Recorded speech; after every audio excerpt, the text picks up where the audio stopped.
नमस्कार मित्रों, मैं पंडित कमलाकांत द्विवेदी लखनऊ से आपके बीच एक दिव्य जानकारी के साथ उपस्थित हूँ। आशा करता हूँ आप सभी प्रसन्न हैं, स्वस्थ हैं। मेरा यत्न ही अविराम, हर घर हो खुशियों की धाम की श्रृंखला में ये मेरा एपिसोड आपकी जानकारी में वृद्धि करेगा, क्योंकि पिछला जो मेरा वीडियो आप तक आया था उसमें मैंने ग्रहों के प्रभाव और कैसे ठीक कर सकते हैं अपने सभी ग्रहों को। आज उसके ठीक विपरीत मेरा विषय आप सभी के ज्ञान का वर्धन करेगा, क्योंकि आप सभी जानते हैं कि जिस स्विच से ट्यूबलाइट जलाई जाती है उसी से बंद भी की जाती है, क्योंकि परमात्मा ने जितनी भी सृष्टि का निर्माण किया है, गुण अवगुण सन्नित ग्रह रचित कीन संसार। ऐसा कोई कारण, ऐसा कोई कार्य, ऐसी कोई वस्तु, ऐसा कोई ग्रह नहीं है कि वो आपको उत्थान दे सकता है तो पतन नहीं दे सकता है, क्योंकि अच्छाई और बुराई एक ही सिक्के के दो पहलू होते हैं। ज्योतिष चूंकि ब्रह्मांडीय ऊर्जा जो ग्रहों द्वारा नियंत्रित होती है, वो ग्रह माने होता है ग्राह। ग्राह माने खा लेना। अब ग्रह खाते क्या हैं? आपका समय खाते हैं, और समय एक बार जाने के बाद पुनः जीवन में किसी भी कीमत पे व्यक्ति को नहीं मिलता है। परमात्मा के द्वारा मनुष्य को दी गई ये जो मानव योनि है, ये बड़े ही पुण्य का सुफल है जो मनुष्य योनि में व्यक्ति जन्म लेता है।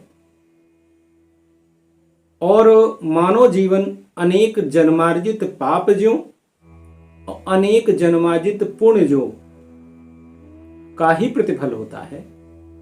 व्यक्ति यहां शरीर तो धारण किए होता है, लेकिन स्वतंत्र नहीं होता है, क्योंकि ग्रहों की गतियां और पूर्व जन्म के उनके प्रारब्ध व्यक्ति के पीछे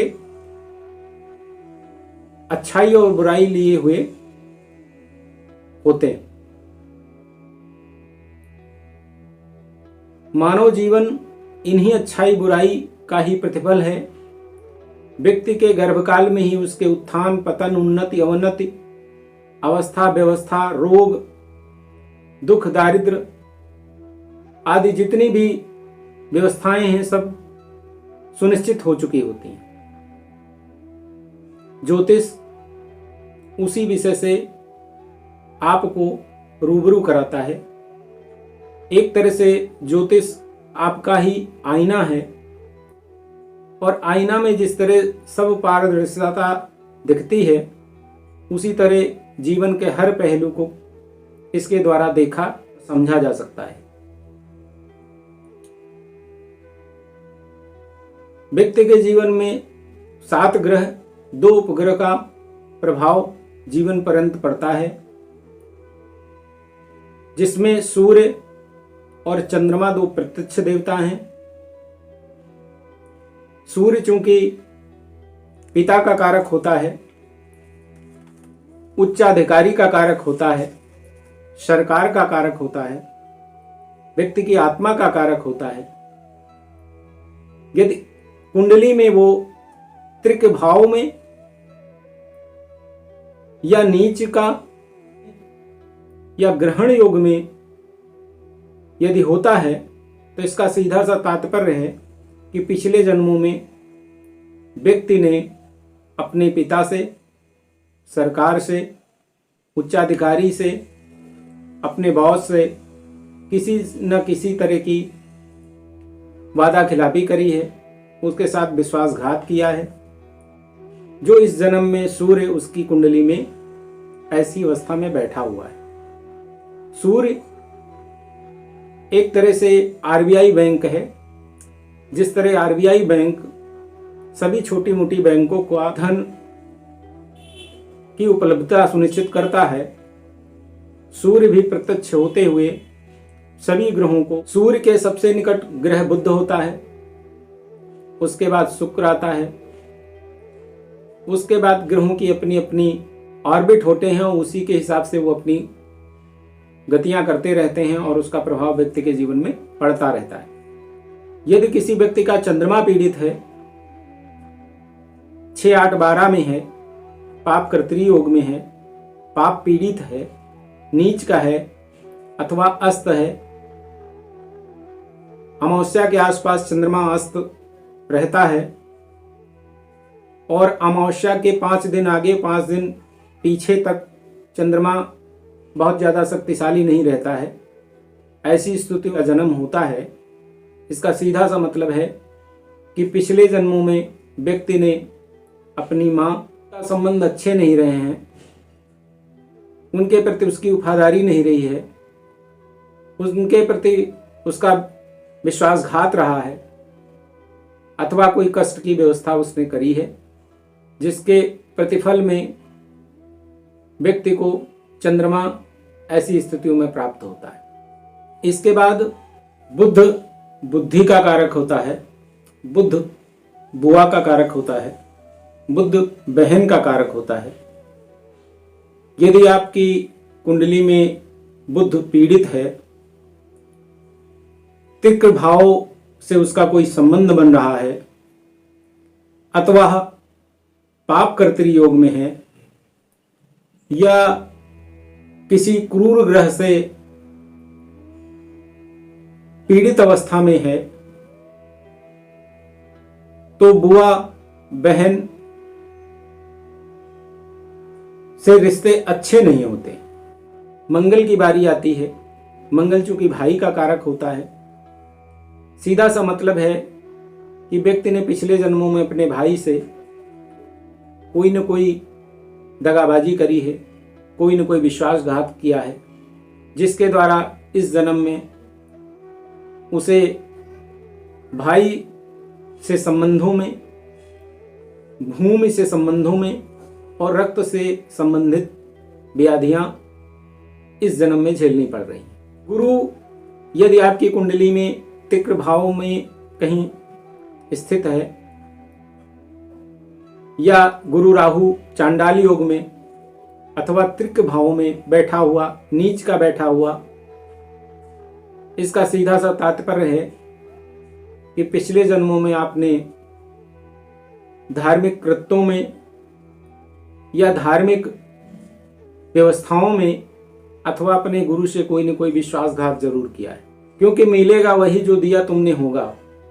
अनेक जन्मार्जित पाप जो और अनेक जन्मार्जित पुण्य जो व्यक्ति के उदय और अस्त होते हैं, जो कुंडली में प्रत्यक्ष रूप से दिखते हैं। ज्योतिष क्योंकि वेद का नेत्र है और नेत्र का काम है देखना, वो देख के ये सुनिश्चित करता है, उसी के अनुसार आपको प्रायश्चित स्वरूप जो भी व्यवस्थाएं, जो भी उपचार बताए जाते हैं, वो उसी के ही अंग होते हैं। यदि आपकी कुंडली में शुक्र ग्रह पीड़ित होके इस जन्म में पत्नी से संबंध नहीं अच्छे रख रहा है अथवा कई विवाह के बाद भी आपको सुख नहीं प्रदान कर रहा है अथवा घरेलू जो भी, क्योंकि पत्नी लक्ष्मी का कारक होती है, लक्ष्मी नहीं आके टिक रही है, तो इसका सीधा सा मतलब है कि पिछले जन्मों में हमने पत्नी और महिलाओं के प्रति अपने जो कर्तव्य हैं वो अच्छे से नहीं करे हैं। किन्हीं न किन्हीं कारणों से ऐसे लोग हमसे दुखित हुए हैं, पीड़ित हुए हैं, जो इस जन्म में हमें ऐसे फल मिल रहे हैं। शनि का पीड़ित होने का सीधा सा तात्पर्य यह है कि व्यक्ति, चूंकि शनि सेवकों का कारक है, शनि समाज का कारक है, शनि सेवा का कारक है। आप जिस भी पद पे रहे हैं, आप जिस भी कर्तव्य पे रहे हैं, आपके अधीनस्थ जो भी कर्मचारी रहे हैं, जो भी सेवक रहे हैं, आपके संबंध उनसे अच्छे नहीं रहे हैं। आपने उनके साथ अच्छे बर्ताव नहीं करे, आपने उनसे वफादारी नहीं करी, जिसके प्रतिफल के रूप में इस जन्म में आपको शनि के दुष्प्रभाव झेलने पड़ रहे हैं।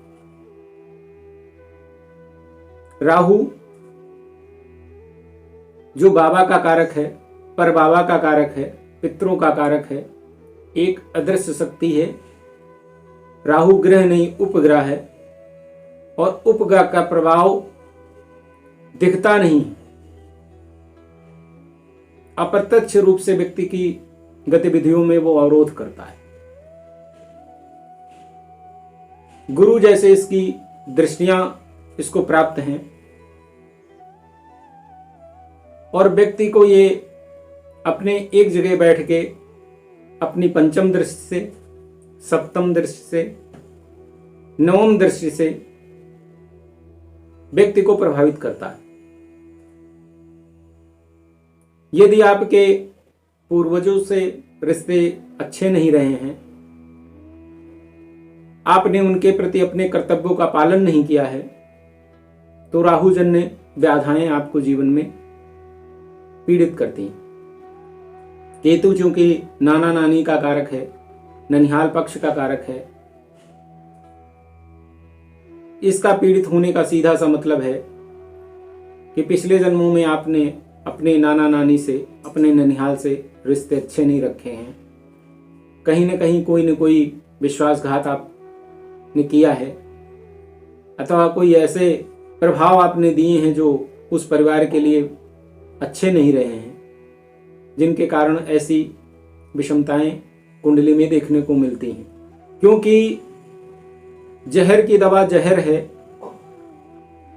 ठीक उसी तरह से ग्रहों के जो भी दंड हैं उन्हें तो मनुष्य योनि में आके भोगना ही पड़ेगा।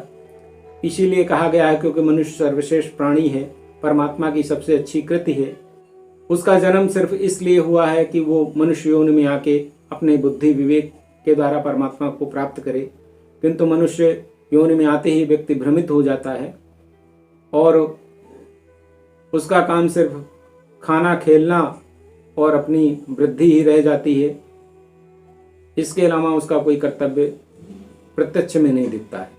गोस्वामी जी ने बहुत ही बढ़िया चीज लिखी है, नहीं को सुख दुख कर दाता, निज कृत कर्म भोग फल भ्राता। व्यक्ति मनुष्य योनि में जैसा करेगा वैसा भरेगा। इसलिए आप मनुष्य योनि की महत्ता को समझते हुए अपनी गति और मति सुदृढ़ रखें, तभी आपका कल्याण हो सकता है, आपका विकास हो सकता है। जो कि मानव आज भ्रमित अवस्था में सिर्फ अपने पतन का ही मार्ग चाह रहा है, बाकी प्रकृति की जितनी भी गतियां और मतियां हैं वो सब आज भी देश काल परिस्थिति के हिसाब से पूर्ववत हैं, लेकिन मनुष्य की आयु धीरे धीरे धीरे धीरे धीरे कम हो रही है। ज्योतिष आपको इन्हीं रहस्यों से साक्षात्कार कराता है, और मेरा यही प्रयत्न है कि आप सभी इस दुर्लभ शरीर का सदुपयोग कर पाएं और जीवन में ऐसा कुछ करें कि आपके आने वाली पीढ़ियां, आपका भविष्य और आपकी उम्मीदें